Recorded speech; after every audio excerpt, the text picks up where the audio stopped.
Friends, in this video for iThought Advisor, I am going to talk to you on the topic setting expectations for 2022.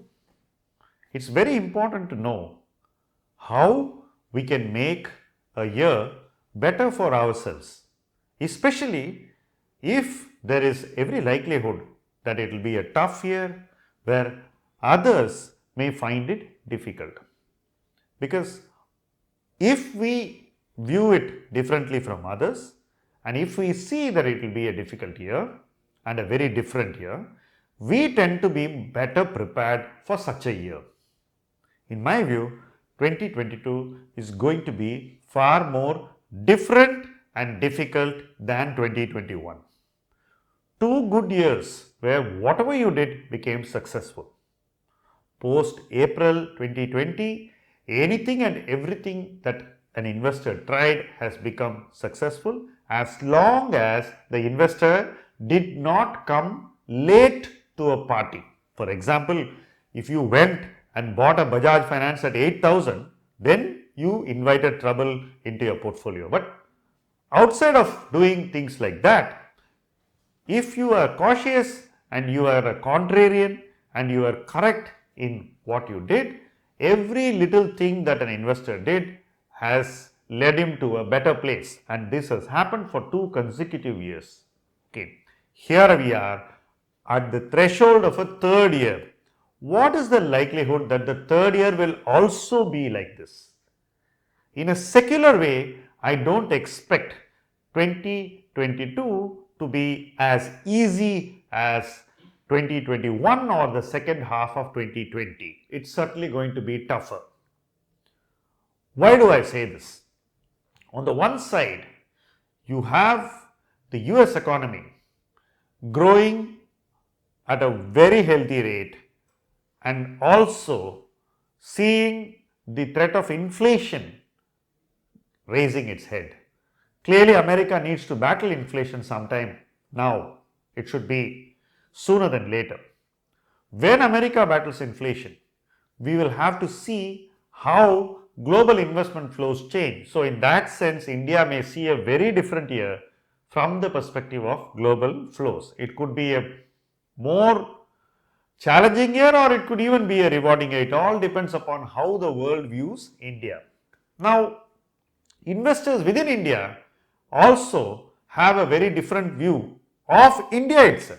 For example, in 2020, what was the popular investment view of Indians on India?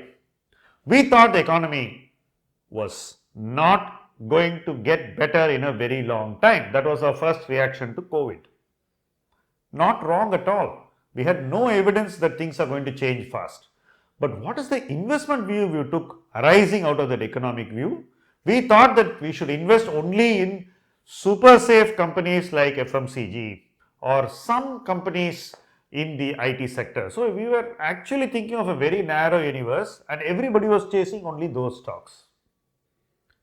In 2021, the wheel had gone a full circle or the pendulum had swung to the other extreme, and we were saying that you should buy IPOs, you should buy emerging companies, you should buy small companies because the big upside lies in new and small companies. So, we move to the other end of the spectrum. Either ways, rather than judge whether these things are good or bad in that context, let's look at what we need to do now, because it's another new year, the global macros are changing very fast and you will see countries having to respond to global macros. It's not that you can put it in cruise control mode and run economies. That era is more or less over. You will see central banks and governments being far more proactive in 2022. When they are proactive, naturally, we can't be inert. We can't be inactive. We need to also respond to their proactive measures. So, in that sense, we need to anticipate what they will do and accordingly position ourselves. India as a country is continuing to grow. It will grow very well. We will see enterprises setting up capacity and we will see the future needs being met in present investments by businesses. So, all this is only going to mean that Indians are going to be investing far more in 2022. So, as an investor in India, what are you going to do? Most people in the last 1 year have been chasing returns more than doing investing. What I mean to say by this is, people are putting money in the stock market, but they are not putting it in a place where they will hold for 5 or 7 years. They are putting it in a place where they want to make a quick buck.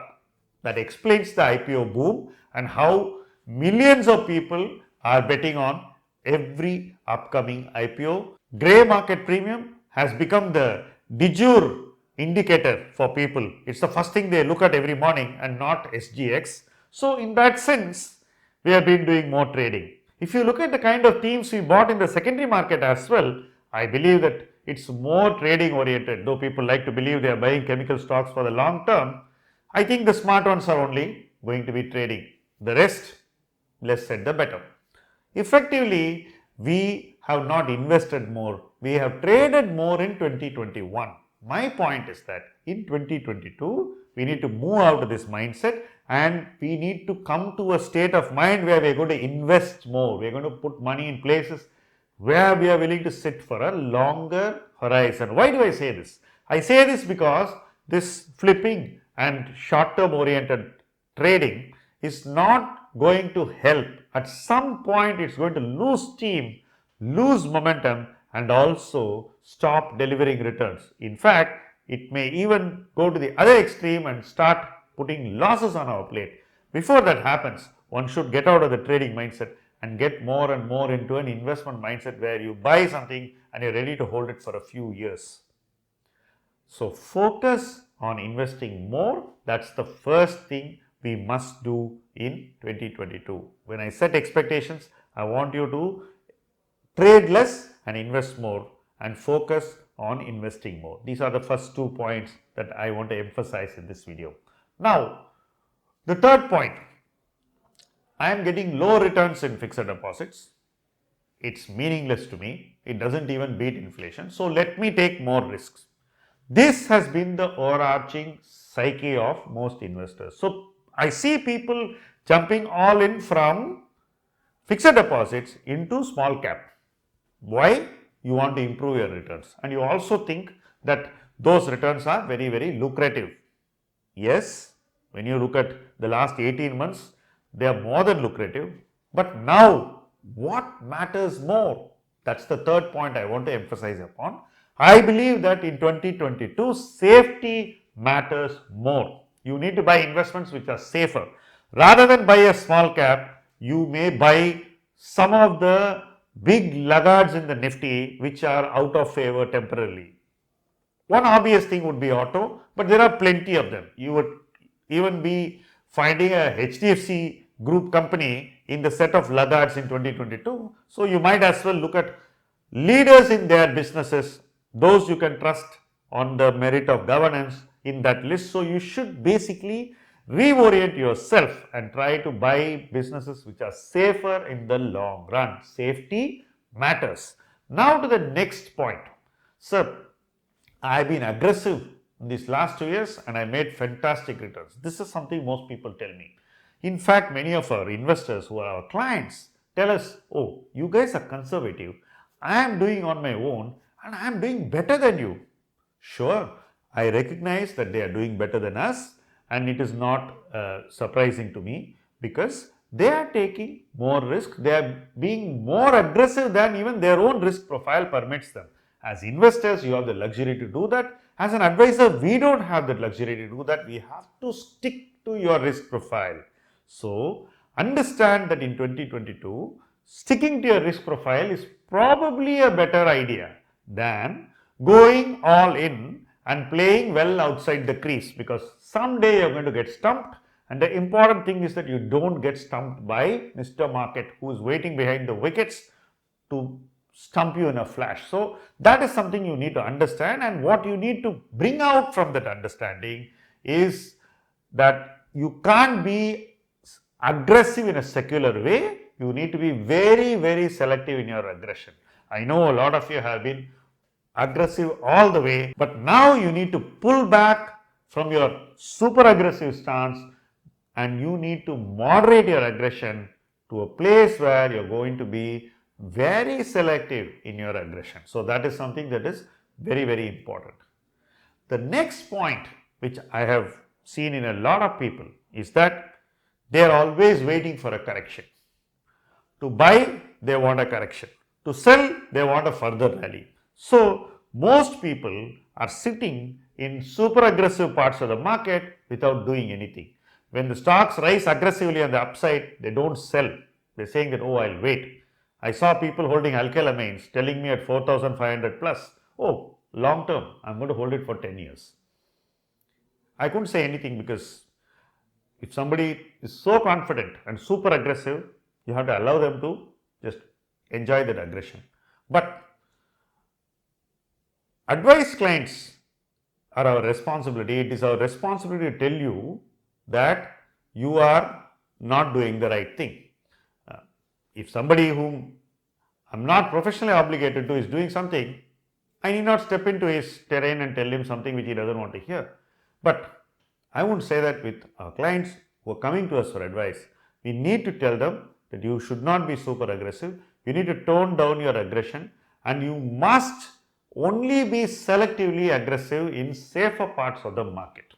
What does this mean? So, you go and buy a sector which is out of favor and show your aggression there. Even there, you don't be super aggressive. You don't buy 40% of your portfolio in that sector. You moderate your aggression and create a reasonable position that will materially give you positive outcomes. So, your return should also be good. To that extent, you will be selectively aggressive.